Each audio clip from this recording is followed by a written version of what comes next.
Today we are on the 76th day of the practice of the Bhagavad Gita, and today's shlok is number 43 of the 18th adhyay, verse 43, chapter 18, and this is how it goes.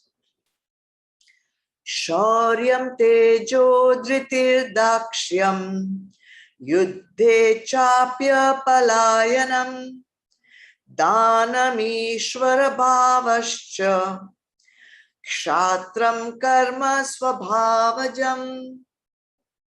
Heroism, majesty, firmness, diligence, and dauntlessness in battle, bestowing gifts and lordliness. All these constitute the natural duty of a Kshatriya. As you know, for the last 2 days, we have been studying the natural duties based on Brahmana gunas. Natural duties for a Brahmana. That was in Shloka 42. Today, in Shloka 43, we're talking about the 7 natural duties of a Kshatriya. As you know, these are always based on the sanskars that we are born with, based on our previous lifetimes.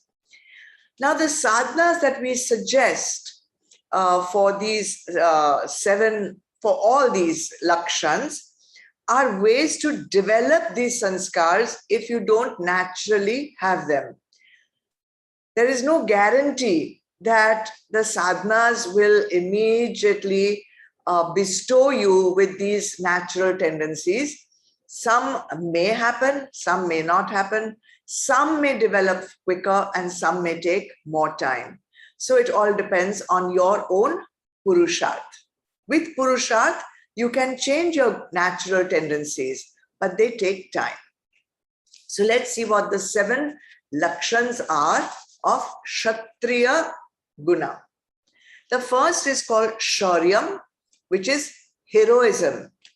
So someone with Kshatriya gunas will display bravery, and in meeting challenges, there will be some vigor, some energy. It's not just a lackadaisical way that they will approach a challenge. They will not be afraid of changes in their life. Some people get very perturbed when life situations change. But a Kshatriya, one with a Kshatriya guna, will just, with equipoise, will be able to face the challenge and fearlessly confront it.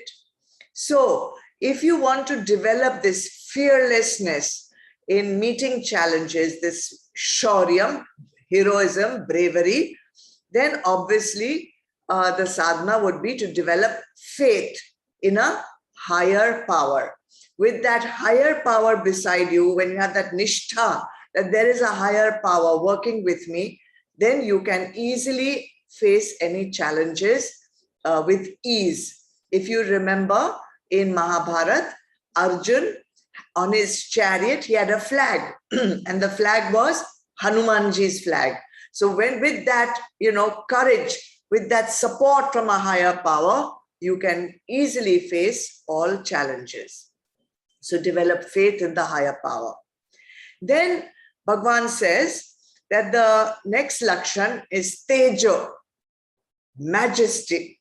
Majesty means there is a kind of aura that emanates from someone with Kshatriya gunas, which radiates inner confidence and power and a feeling of, understanding of things around him.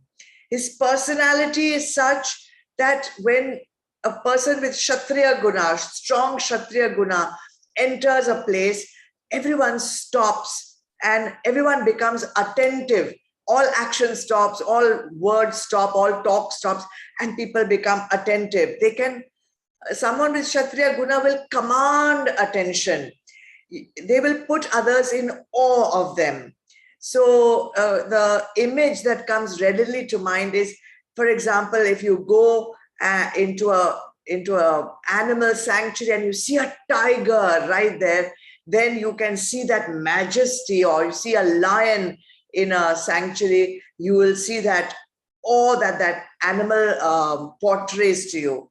So that is teja, majesty, that aura that a person emanates just by their presence, by their confidence. Now, if you don't have that radiance within you, it's not possible to simply emit it. You're born with it, and you have developed it maybe through sadhana. So if you want to develop that radiance, I think the way to do it would be to see the positive side of every situation, to see the positive side of every person you meet, instead of focusing on the negative side or the negative situations.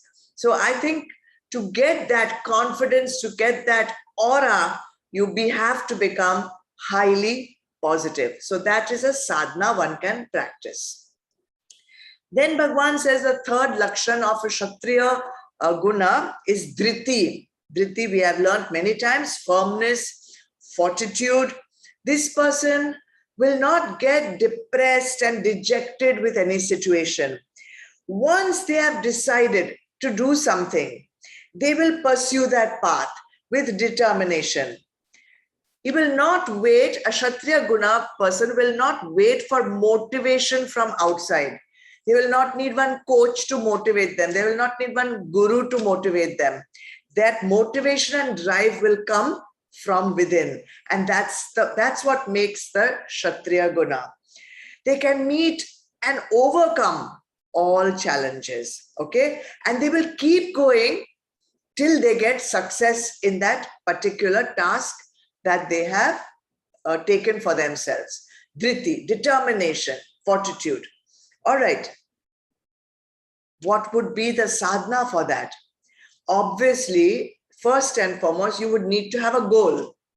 Otherwise, where would you be going to? So have a goal, but that's not enough. The goal must have tremendous value for you so that you will feel like going towards that goal no matter what. And what prevents us from reaching our goal are distractions. So the value of your goal should be more than the value of the distractions. So find a goal which has tremendous value for you and then keep moving towards that till you reach success. Then you will develop dhriti. Then the fourth one is very interesting. It's called dakshya. Dakshya, diligence. Okay, now to explain that, you have to think of an army parade, and the leader of the parade commands the soldiers and shouts the command, attention.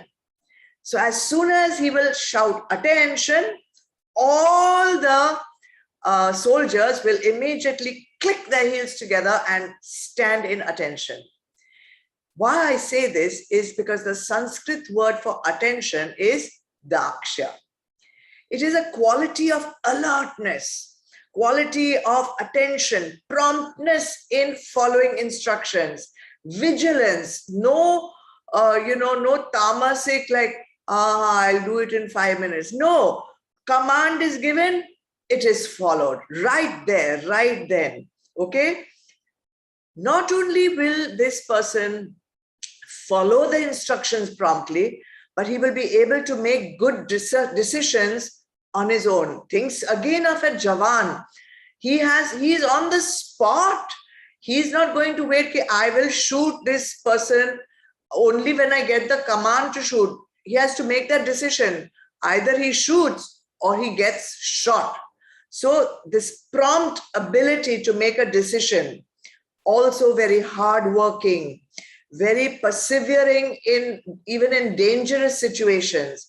So no confusion. He is all there. Attention is pakka.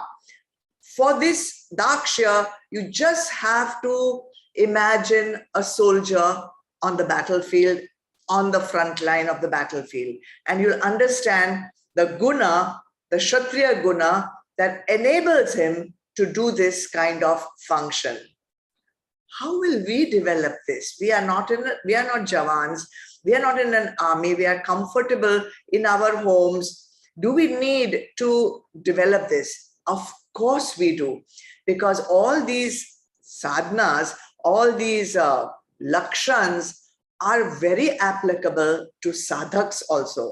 So develop discipline in your life. Develop discipline in all your actions. And second thing you will need is samarpan bhav. Samarpan bhav towards your goal. Only then you will be able to restrain your mind, restrain your indriyas with sama and dhamma, and then stay alert in your path towards your goal. So, dakshya. The fifth one is dauntlessness in battle. Bhagwan calls it yuddhe apalayanam. This person with Kshatriya guna cannot accept defeat in any conflict. Think of Arjun before the battle of Kurukshetra, how he has persevered and how he has courageously fought every single battle and become victorious. They will keep moving towards success and they will not be nervous in a battle or in any conflict. We give up easily. So to prevent giving up easily, we have to practice. So whenever we feel like giving up, so normally we feel like giving up when things get very tough for us. Or we feel like giving up when things become a little boring for us. So in both those situations, when you feel like giving up, the sadhana would be to not give up, to persevere in spite of difficulties, in spite of boredom. Okay? Finish whatever you start. Don't give up in the middle. Do you know that it requires rajas to start an action, but it needs sattva to not give up. Therefore, develop sattva by not giving up any action in the middle. All right, let's go on. The sixth lakshan is bestowing gifts to others, generosity, danam. Now see, a Kshatriya, one with a Kshatriya guna will be leading other people. He will be in a position of leadership. And he will need all those people who he is leading to cooperate with him. In addition, the one with Kshatriya guna has compassion for those who he is leading. He is not like a dictator. He is a benevolent leader. So he will take care of the people who he is leading. Therefore, he will share. He will give gifts. He will share generously with those who he is leading. A good Kshatriya leader would do that. How can we develop this generosity? Generosity will arise only when we live with the attitude of abundance.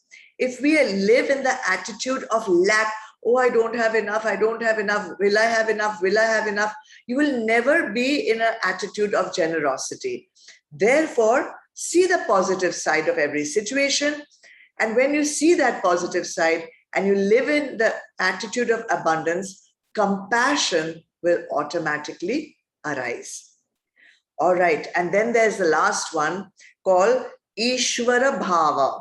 Ishvara Bhava is what translates as lordliness. Exercising rulership, being the master, being the leader of all those that need to be ruled.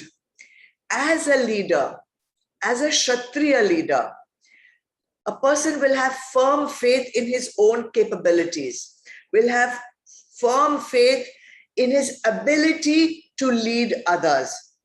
He has confidence and he will be able to boost the morale of all those who he is leading. because he's dynamic and he's a master of the situation. That's why it is called Ishvara Bhava. Now, this is not something that you can do a sadhana and get. If you do the 6 sadhanas which we have talked about earlier, then Ishvara Bhav will automatically manifest in you.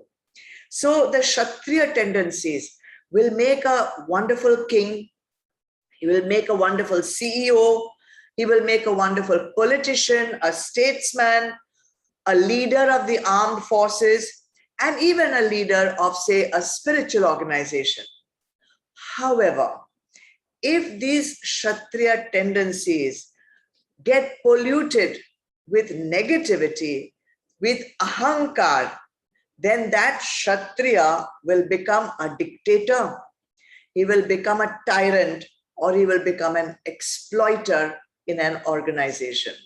Therefore, those with Kshatriya gunas have to be very careful that they do not develop ahankar or any negative tendencies. See how this applies to you. All these lakshans are being given to you to see where you fit in. What are your sanskars? What are the gunas you are born with, and where you should be using your energies successfully?